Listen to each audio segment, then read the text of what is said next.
अस्सलाम वालेकुम फ्रेंड्स, मेरा नाम है नुमान और आप देख रहे हैं मेरा यूट्यूब चैनल HMN हॉलीडेज़। तो ये वीडियो थोड़ी लंबी होने वाली है, लिहाजा इसको आपने एंड तक देखना है। और USA की अपॉइंटमेंट्स के रिलेटेड हम एक आपको अच्छी न्यूज़ देंगे जो कि वीडियो के आखिर में आपको दी जाएगी। तो आपने वीडियो को लास्ट तक लाजमी देखना है।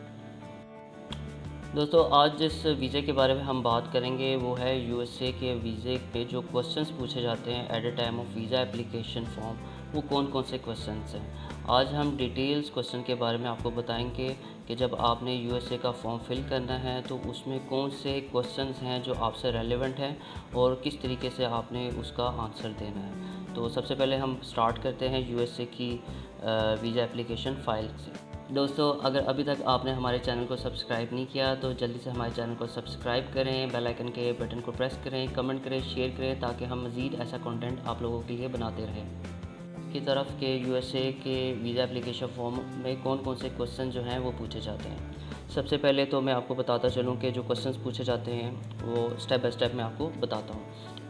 सबसे पहले आपके नेम के बारे में पूछा जाएगा कि आपका नेम क्या है, गिवन नेम क्या है, सन नेम क्या है, कोई और टेलीकोड नेम तो नहीं आप यूज़ कर रहे हैं। उसके बाद आप मेल हैं या फीमेल हैं। उसके बाद आपका मैरिटल स्टेटस पूछा जाएगा, आप सिंगल हैं, मैरिड हैं, डाइवोर्स्ड हैं। अगर तो आप डाइवोर्स्ड हैं तो आपने मेंशन करना है, आपने उस पर सिंगल अपना मेंशन नहीं करना। तो इसके अलावा डेट ऑफ बर्थ पूछी जाती है, प्लेस ऑफ बर्थ पूछी जाती है। प्लेस ऑफ बर्थ से मरा ये है कि आप पाकिस्तान के किस शहर में पैदा हुए हैं। फिर उसके अलावा आपके पास नेशनलिटी कौन सी है, क्या आपके पास किसी और कंट्री की नेशनलिटीज़ भी है, क्या आपके पास किसी और कंट्री की रेजिडेंसी भी है। फिर उसके बाद आपका CNIC नंबर पूछा जाता है कि जो नादरा का CNIC नंबर है वो क्या है। फिर उसके बाद पूछा जाता है कि आपके पास US की सोशल सिक्योरिटी नंबर है या नहीं है। फिर उसके बाद आपके होम एड्रेस के बारे में पूछा जाता है, ये आपने वो होम एड्रेस बताना है जहाँ पे आप करंटली रह रहे हो। कुछ लोग कंफ्यूज होते हैं कि जी हमारा CNIC के ऊपर कुछ और नंबर है, एड्रेस है, हम रह कुछ किसी और जगह पे रहे होते हैं।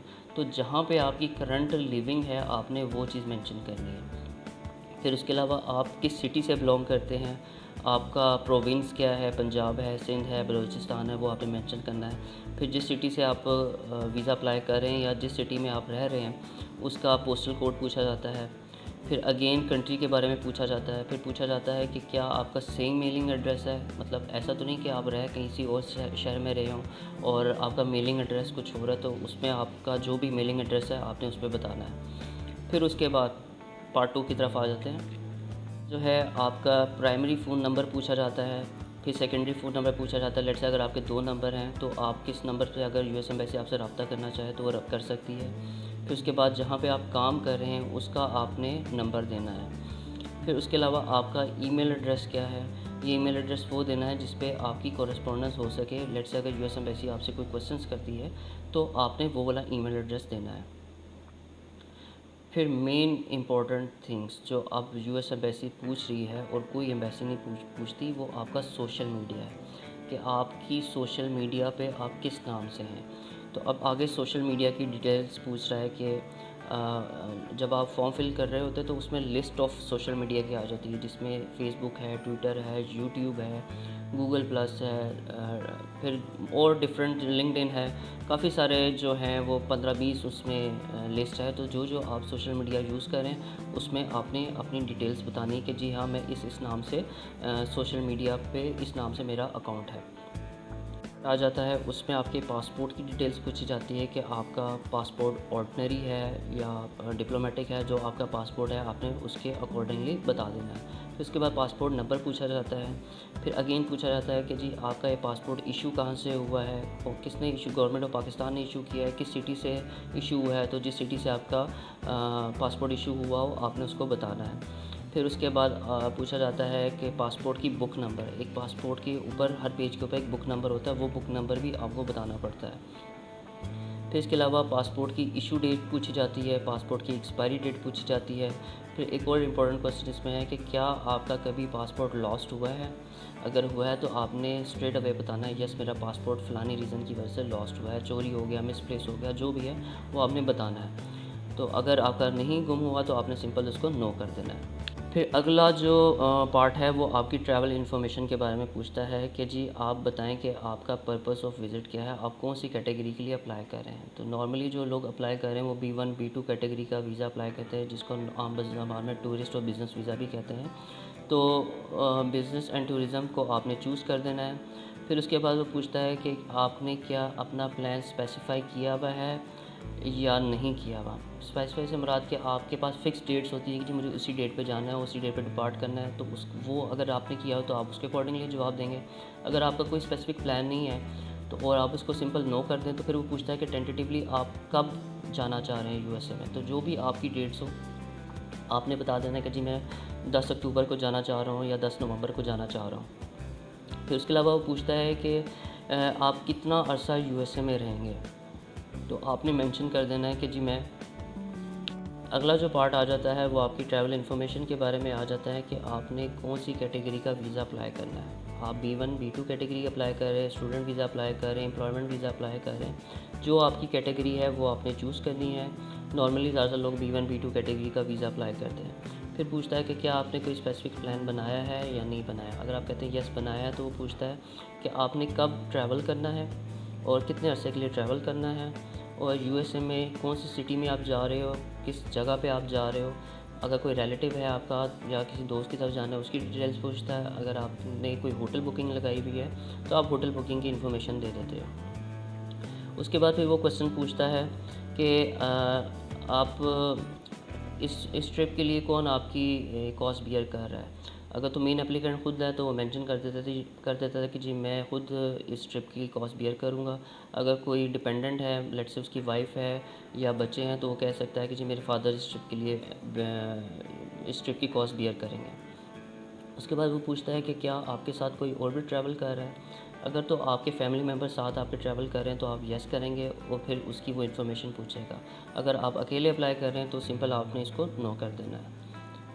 फिर वो पूछता है कि क्या आप कभी यूएस गए हैं। अगर जिनके रिपीट वीज़ा है तो वो तो मेंशन करेंगे यस मेरा मैं फ़लानी डेट को गया था, उस पर अराइवल डेट और डिपार्चर डेट मेंशन करेगा। और अगर आपने नहीं यूएस ट्रैवल किया हुआ तो सिंपल आपने नो कर देना है।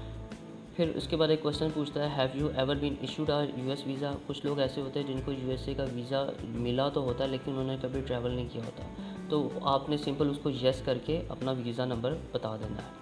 बाद एक क्वेश्चन पूछा जाता है कि क्या आपका कभी यूएसए का वीज़ा रिफ्यूज़ हुआ है। तो अगर तो आपका वीज़ा रिफ्यूज़ हुआ है आपने सिंपल बता देना है येस हुआ है। किस रीज़न से हुआ था आपको हम इंफॉर्मेशन बता देंगे जब आप हमसे कंसल्टेंसी लेंगे कि इस पर क्या आपने मेंशन करना है। उसके बाद have anyone ever field immigrant petition on your behalf. क्या आपने कभी इमिग्रेशन के लिए अप्लाई किया है यूएस सिटीज़नशिप के लिए। अगर आपने किया हुआ है तो आप यस करेंगे, अगर आपने नहीं किया हुआ तो सिंपल आपने नो कर देना है। कि यूएस में आप कहाँ पे स्टे करेंगे। तो अगर तो आप होटल में स्टे कर रहे हैं तो आपने होटल की इन्फॉर्मेशन देनी है। अगर आपने किसी रिलेटिव की या दोस्त की तरफ जाना है तो आपने उसकी इन्फॉर्मेशन दे देनी है। अगला पार्ट आ जाता है फैमिली इन्फॉर्मेशन का। फैमिली इन्फॉर्मेशन में पूछता है कि जी एप्लीकेंट की मदर का नाम क्या है, उसकी डेट ऑफ बर्थ क्या है। एप्लीकेंट के फादर का नाम क्या है, उसकी डेट ऑफ बर्थ क्या है। अगर एप्लीकेंट मैरिड है तो उसकी स्पाउस की डिटेल्स आ जाती है इसमें। फिर अगली इन्फॉर्मेशन आ जाती है आपकी वर्क एजुकेशन ट्रेनिंग इन्फॉर्मेशन के बारे में कि आपका कारोबार क्या है, आपकी जॉब की नोयत क्या है। मतलब अगर आप बिज़नेस कर रहे हैं तो बिज़नेस की इन्फॉर्मेशन देंगे। बिज़नेस की इन्फॉर्मेशन में पूछता है कि जी किस नाम से आपका बिज़नेस है, किस जगह पे आपका बिज़नेस है और कितने अरसे से आप ये बिज़नेस रन कर रहे हैं और आपकी मंथली इनकम क्या है। प्लस आप अपनी डिटेल इन्फॉर्मेशन बताएं अबाउट योर बिज़नेस कि आप बिज़नेस किस नेचर का है और क्या क्या आपके रोल हैं इस बिज़नेस में। सेम इसी तरह अगर आप जॉब कर रहे हैं तो जॉब में पूछता है कि आपकी मंथली इनकम कितनी है और आपकी ड्यूटीज़ क्या क्या हैं इस जॉब की। Were you ever previously employed, क्या आपने पहले कभी जॉब की। अगर आपने जॉब की हुई है और आप उसकी इन्फॉर्मेशन देना चाहते हैं तो आप मेंशन करेंगे। फिर वो आपकी जॉब की हिस्ट्री के बारे में पूछेगा कि कौन आपका सुपरवाइज़र था, किस जगह पे आपने जॉब की, कितने अरसे आपने जॉब की और उसका एड्रेस और फ़ोन नंबर क्या था। तो जो आप जहाँ जहाँ जॉब करते रहे हैं तो आप उसकी इन्फॉर्मेशन बताएँगे। फिर उसके बाद पूछता है कि क्या आपने एजुकेशन हासिल की सेकेंडरी और अबव लेवल पे। तो अगर तो आपने की है तो आप उसकी इन्फॉर्मेशन देंगे कि आपने फ़लानी यूनिवर्सिटी से ग्रेजुएशन की है या मास्टर्स की है। अगर आपने नहीं की हुई तो सिंपल आप उसको नो कर देंगे।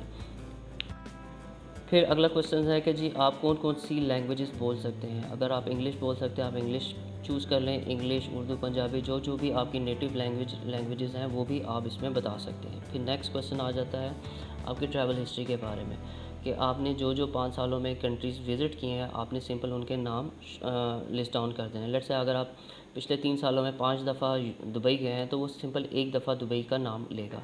या इसी तरह अगर आप पिछले 3-4 सालों में 2-3 दफ़ा मलेशिया गए हैं तो 5 सालों में सिर्फ वो एक दफ़ा ही मलेशिया का नाम चूज़ करेगा। तो 5 सालों में जिन जिन कंट्रीज़ में आपने विज़िट किया आपने उन सब की इन्फॉर्मेशन देनी है।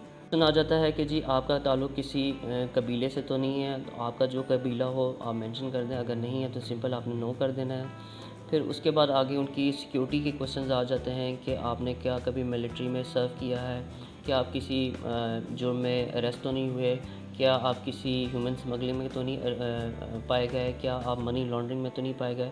तो ये तकरीबन कोई 25 से 30 क्वेश्चंस नीचे जो हैं वो रिगार्डिंग सिक्योरिटी से रिलेटेड जो हैं क्वेश्चंस हैं। ये तमाम क्वेश्चंस जो हैं ये यूएस की वीज़ा एप्लीकेशन फॉर्म में पूछे जाते हैं जो कि मैंडेटरी हैं।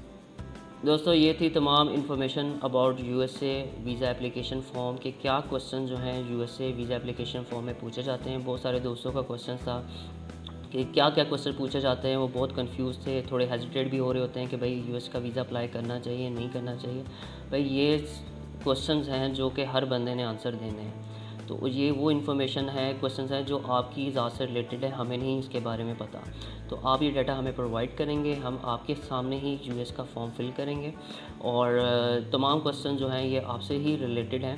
तो लिहाजा इन क्वेश्चंस का आपने ठीक ठीक आंसर देना है, कोई भी आपने अपनी तरफ से कोई चीज़ छुपानी नहीं है। इसमें मसला वहाँ पे ख़राब होता है जहाँ पे आप चीज़ों को हाइड करते हैं।